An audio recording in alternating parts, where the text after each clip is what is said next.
Certains diront que c'est peut-être un métier en voie de disparition, mais à tout le moins, c'est un métier non traditionnel. Vous allez me dire, oui, peut-être d'autant plus quand c'est une femme qui l'occupe.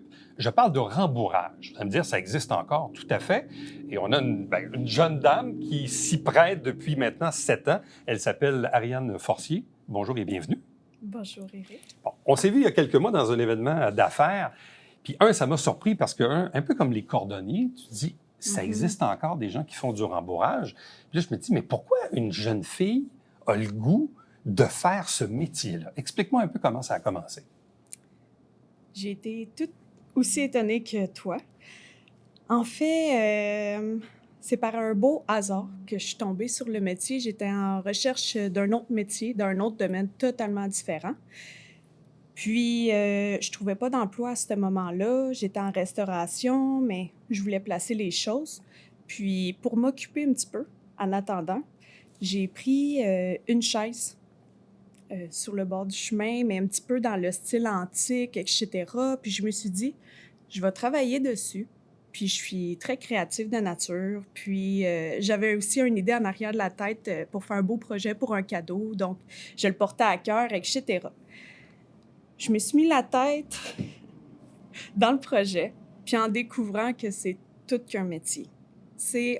On peut être manuel, transformer la chaise, mais il y a des techniques qui se vaut au métier de rembourreur, aussi au niveau du taillage. Comment couture. ça s'apprend? Parce que là, tu dis, bon, tu prends une chaise sur le bord du chemin, tu décides de faire quelque chose Oui. avec. Certains diront c'est un hobby, c'est un loisir. Tu es habile de tes mains, tu es créative. Mais comment ça s'apprend, ce métier-là? C'est qu'est-ce qui m'a apporté à rechercher le métier, justement, rembourrage. Puis j'ai vu qu'il y avait des écoles à Montréal, mais ils sont pas toujours ouvertes, étant donné que c'est un vieux métier, c'est pas chose facile. Donc moi, j'ai été un peu plus avec mon côté fonceuse. Je suis allée cogner chez Yves Duval, le rembourreur à Iberville. Puis lui, il est au-dessus aujourd'hui de 48 ans d'expérience. Donc, je me suis dit que ça allait être mon école.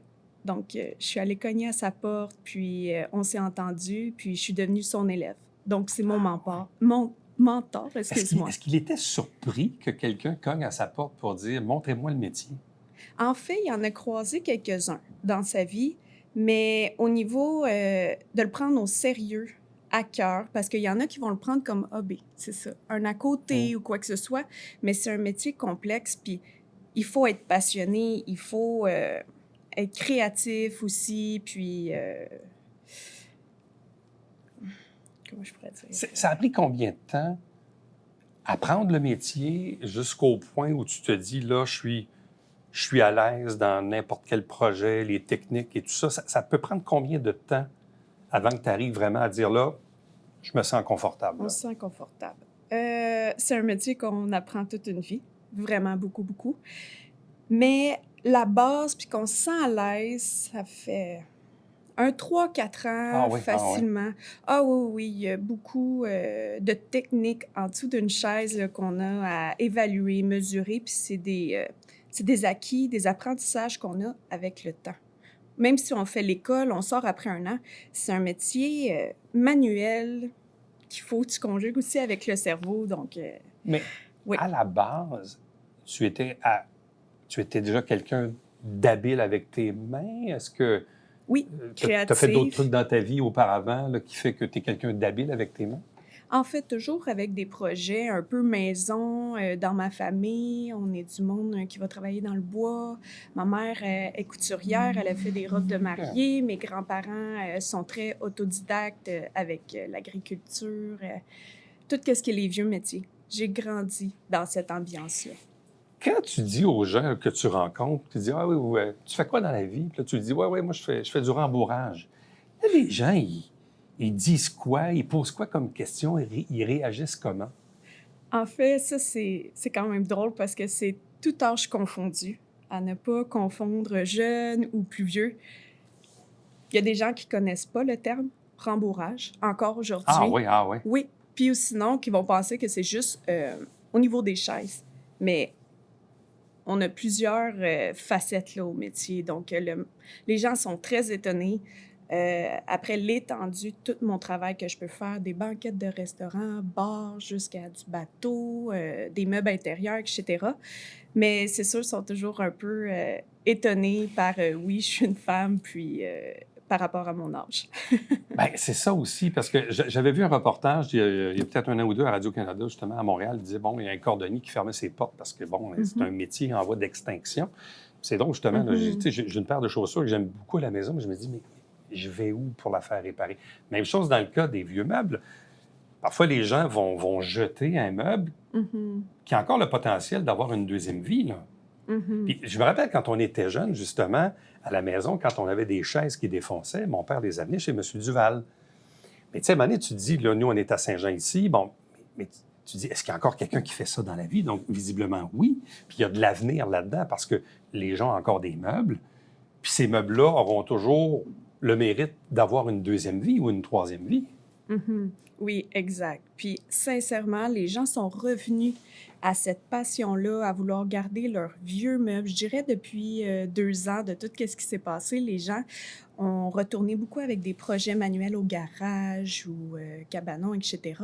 Puis, ils se sont renoués d'amour avec leurs meubles aussi, les anciennes chaises de famille, tout ce qui peut être souvenir.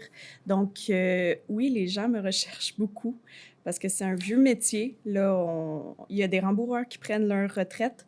Donc, je suis rare quand même sur le marché. Bon, tu faisais référence au fait que, bon, le rembourrage, là, c'est pas juste des chaises, là. Oui. Tu parlais, entre autres, de contrats à volet plus commercial, là, des restaurants, des banquettes. Tu sais, ça a l'air de rien, mais tu sais, quand on rentre dans un restaurant là, qui vient d'être rénové et tout ça, il y a souvent eu le travail d'une personne comme toi derrière ça, là. Ça, il y a quand même un marché important à développer là-dessus.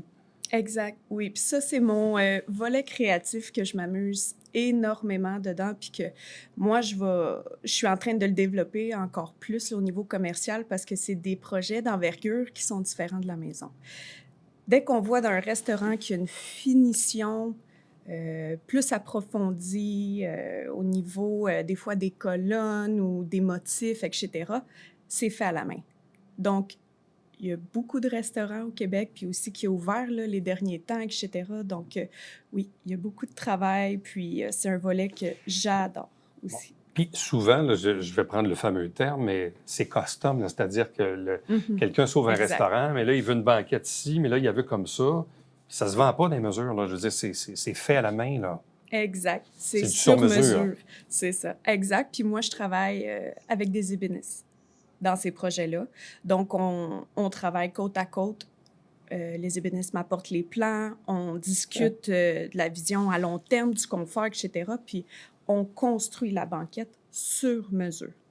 Oui. À ce jour, c'est quoi le projet le plus complexe auquel tu as touché? C'est un restaurant à Montréal. OK. En fait, par le même groupe que les gars des... excuse-moi, le bar à côté, chez Morse. Oui. Ici, juste à côté. Donc, ils ont quelques bars à Montréal Oui, aussi. ça, c'est la gang de JP Bouchard, là. Exact. Ouais. OK. Exact, c'est ça, avec JP. Donc, c'est leur dernier bar, j'ai le Pélican, le Moqueur, OK. excusez. Donc, très, très beau bar. Puis, ils ont un sens esthétique incroyable, là, ce groupe-là.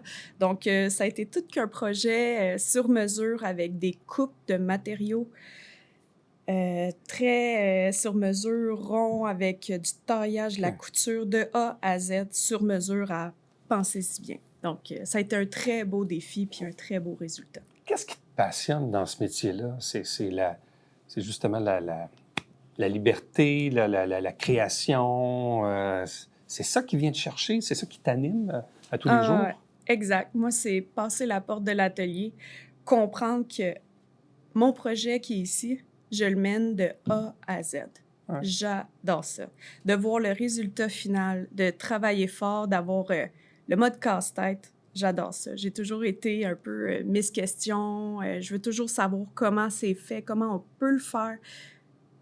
Puis plus que c'est compliqué, un sur-mesure, moi, c'est qu'est-ce que j'aime le plus. Je vais être amenée à me concentrer à mon atelier, à devoir tout faire les calculs en conséquence, puis j'adore ça. Puis de voir le résultat final, là, c'est un grand accomplissement pour moi. Tu disais tantôt, évidemment, c'est un métier extrêmement rare. Mm-hmm. As-tu une liste d'attente, quelqu'un qui t'appelle pour un projet? C'est quoi les délais? Bref, comment tu réussis? Puis là, je comprends, tu es en affaires, tu essaies de prendre le plus de contrats possible, mais bon, on a tous des vies, des enfants, il faut dormir, manger, tout ça. Bref, comment tu réussis à jongler avec la demande, là? Exact. Bien, je vous dirais, c'est mon plus beau défi depuis l'automne passé. Parce que j'ai des enfants aussi en bas âge, donc je suis là-dedans à tout diriger, la vie de travail avec la vie de famille, mais en étant entrepreneur aussi. Donc, c'est un autre filet. Je vous dirais, j'ai une bonne liste d'attente de 2 mois à 3 mois, étant donné que je jongle avec le résidentiel et le commercial. Parce qu'il y a des rembourreurs où ce qui ne font exclusivement que du bateau ou de l'auto, etc. Mais moi, vu que je suis dans 2 secteurs, c'est quand même un agenda à jongler des dates et des heures. C'est complexe. Ça se doit d'être patient. Puis... C'est ça. Faut que les clients soient patients, là. Disons que vous avez un projet, on t'appelle, ça ne se fait pas en 2 semaines, là. Exact. C'est ça. Faut être réaliste, là. C'est souvent, les gens à l'affaire pensent qu'on veut ça, puis on le veut tout de suite, là. Mm-hmm. C'est pas ton cas. On peut pas faire ça. On est dans le très local, puis vieux métier, les gens, mais j'ai une très belle clientèle. Les gens viennent à ma porte en étant très, très conscients que tout est fait à la main. Puis moi, je fais de la réparation aussi. Donc, c'est sûr que ça amène à un autre temps, un autre beat de vie, là, comme on peut dire, là, un petit peu au niveau du travail. Là, c'est pas un 8 à 4 fixe. Tu touches autant les cuirs que les tissus, que n'importe quoi? Moi, présentement, je touche pas au cuir. OK. Étant donné que j'ai déjà une très, très grosse clientèle. Mais j'ai déjà touché le cuir, je sais comment le travailler, etc. Mais c'est des projets souvent très ambitieux, le cuir. Donc, ce qui mène à un délai encore plus long au niveau de mes projets. Donc, il faut que j'ai une gestion d'agenda. À un moment donné, je choisis un petit peu mes projets en conséquence de qu'est-ce qui peut être réalisable à essayer de tout regrouper ces projets-là. Est-ce que ça arrive parfois que les clients t'amènent des meubles qui ne sont pas si vieux et qui sont peut-être un peu cheap, là? Puis tu es obligé de refaire une belle job, là? Ça doit arriver, hein, ça? Oui. C'est sûr. C'est compliqué un petit peu, mais ça, c'est qu'est-ce qui est dans mon volet un peu plus réparation. Puis moi, j'y ordonne un petit coup de main, là, puis c'est là où je vais solidifier le meuble, etc. Puis c'est sûr qu'il y a une estimation qui est différente. C'est sûr. Qu'un meuble qui est très, très massif puis qui est solide. Donc, un métier fascinant.